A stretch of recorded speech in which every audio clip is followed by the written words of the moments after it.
네, 이슈 포커스 시간입니다. 오늘은 부진한 증시 연말 투자 전략에 대해서 자세하게 알아보도록 하겠습니다. 대신증권 이경민 투자전략팀장 나오셨습니다. 어서 오십시오. 네, 안녕하십니까. 네, 안녕하십니까.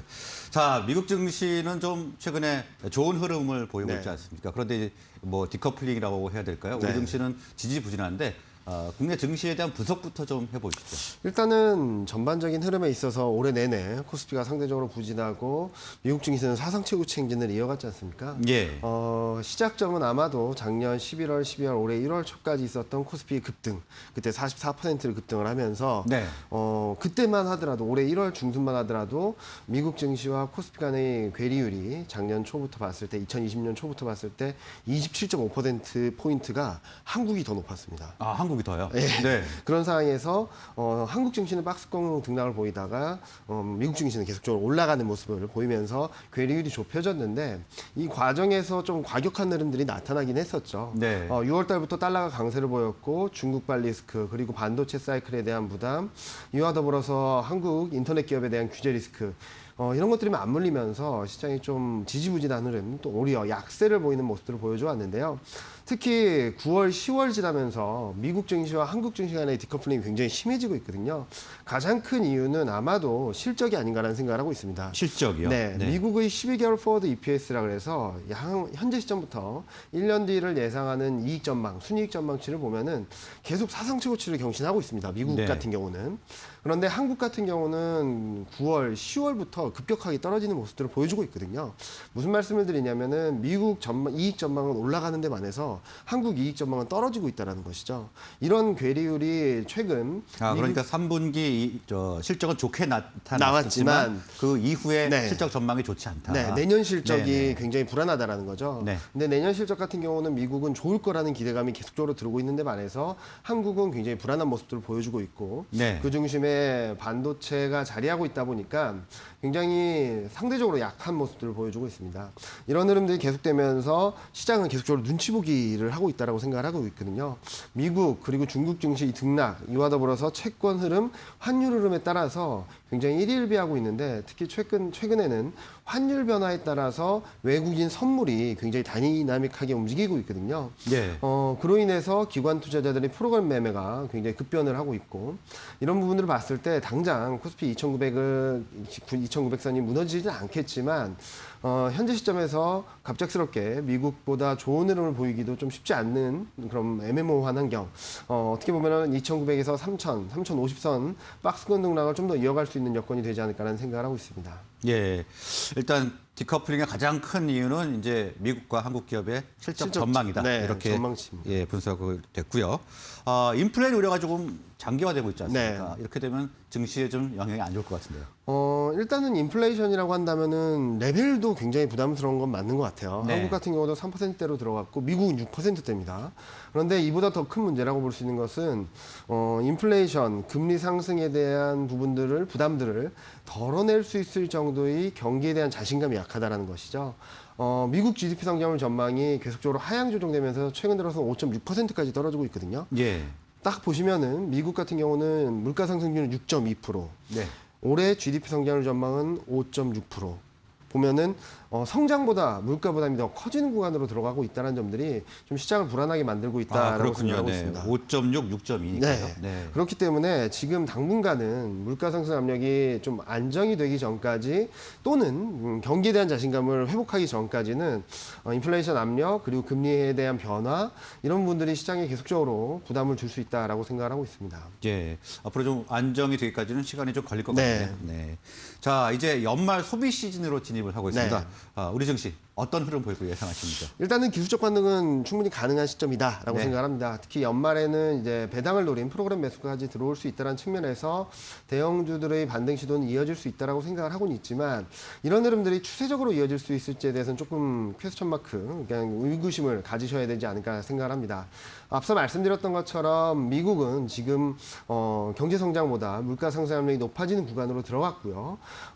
그러므로 인해서 소비 심리도 굉장히 좀 안 좋은 모습들을 보여줬습니다. 있습니다. 물론 10월 소매 판매라든지 산업 생산이 좋긴 했지만 이런 흐름들이 지속되기는 좀 어렵다라고 생각을 해서 본다면 지금 연말 소비 시즌에 대한 기대감들이 굉장히 높거든요.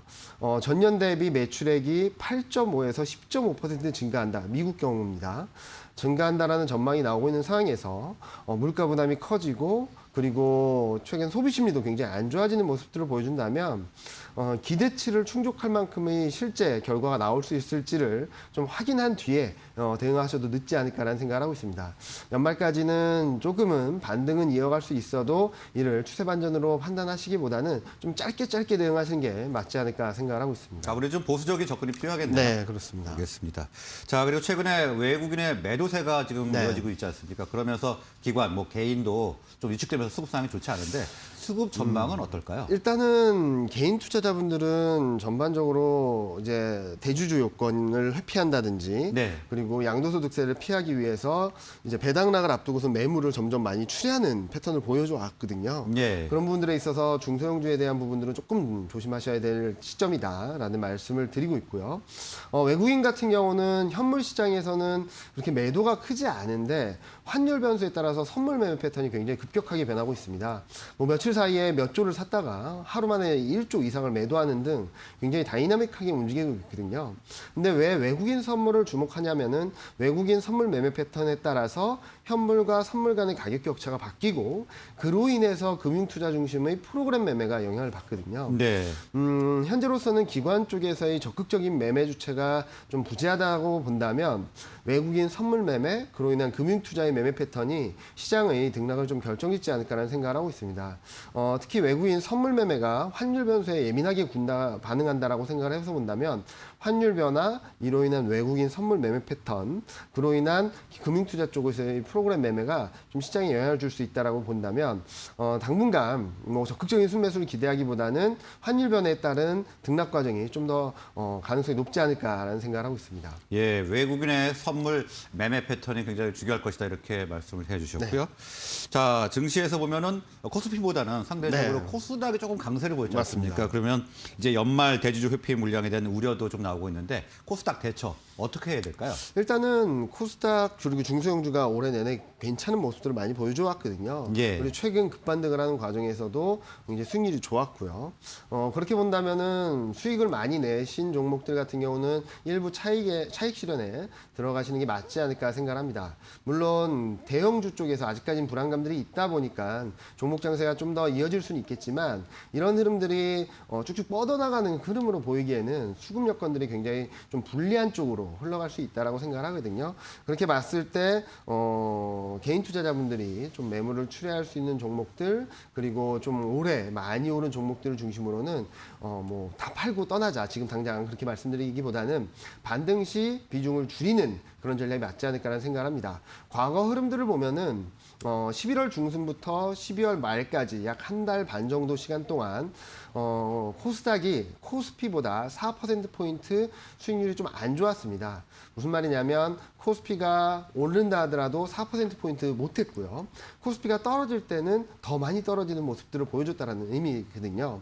이렇게 본다면 지금 시점부터는 코스닥과 중소형주 비중을 늘리기보다는 점진적으로 줄여나가야 될 시점이다라고 생각을 하고 있습니다. 예, 일단 일부 차익 매물이 나올 가능성이 높기 때문에 중소형주 같은 경우에는 좀 비중을 줄이는 게 좋겠다. 네. 이렇게 결론을 좀 내보겠습니다. 자, 그러면 이제 마지막으로 우리 증시 전반적인 전망이랄까요? 좀 부탁드립니다. 지금 전반적인 전망을 조금 조심하자는 쪽으로 많이 말씀을 드렸는데요. 네. 이 와중에도 좀 기대해 볼 수 있는 변수는 위드 코로나 네. 그리고 국내 소비 관련주들이라고 보실 수 있을 것 같습니다. 대외 변수에 한 발 비껴나 있다라는 점 그리고 내년 2022년 상반기까지 소비 모멘텀과 이익 모멘텀이 굉장히 강하다라는 점들을 감안해서 본다면 아마 국내 내수 소비 관련주들이 좀 상대적으로 견조한 흐름을 보이고 시장이 안정을 찾아가면서 아웃퍼폼을 할 수 있는 그런 구간으로 들어갈 수 있다고 생각합니다. 물론 최근 또 코로나19 확진자 수가 폭증을 하면서 내수 소비 관련주들이 좀 불안한 모습들을 보여주고 변동성을 키우고 있거든요. 예. 저는 그때가 아마 비중을 늘려가야 될 시점이 아닌가. 오히려 그때가요? 네. 네. 일단은 위드 코로나로 인해서 전반적인 경제활동들이나 활력지수가 좀 올라가는 모습들을 보여주고 있고요. 예. 기본적으로 내년 상반기까지는 소비 그리고 이익 모멘텀이 굉장히 강하다라는 점에 있어서 위드 코로나로 인한 추가적인 개선 가능성까지 열어놓고 본다면 아마도 2022년 상반기 좀 짧으면은 2분기 중반 정도까지 올해 시클리컬이 보여줬던 흐름들을 아마 내수 소비주들이 관심 있게 시장의 중심을 수익률을 조금 예. 아웃퍼폼하지 않을까라는 생각을 하고 있고요. 대표적으로는 뭐 앞서 뭐 말씀을 들었던 미디어 컨텐츠라든지 그리고 뭐 의류 쪽이라든지 그리고 소비 관련 소매 유통이라든지 이런 쪽들을 한번 보시면은 최근 주식 시장에서 바닥을 잡아가고 올라가는 모습들을 보여주는 종목들이 하나둘씩 보일 테니까 그런 종목들 먼저 조금씩 변동성이 있을 때마다 담아가신다면 아마도 연말 내년 1, 4분기까지는 좀 편안한 흐름을 보일 수 있지 않을까 생각을 하고 있습니다. 네, 일단 내년 상반기까지는 내수 소비주가 좀 네. 좋은 흐름을 보일 거고 네. 미디어 컨텐츠, 의류, 소매 유통 이렇게 좀 정리를 해보면 되겠네요. 네. 알겠습니다. 오늘 말씀은 여기까지 듣겠습니다. 네. 고맙습니다. 감사합니다.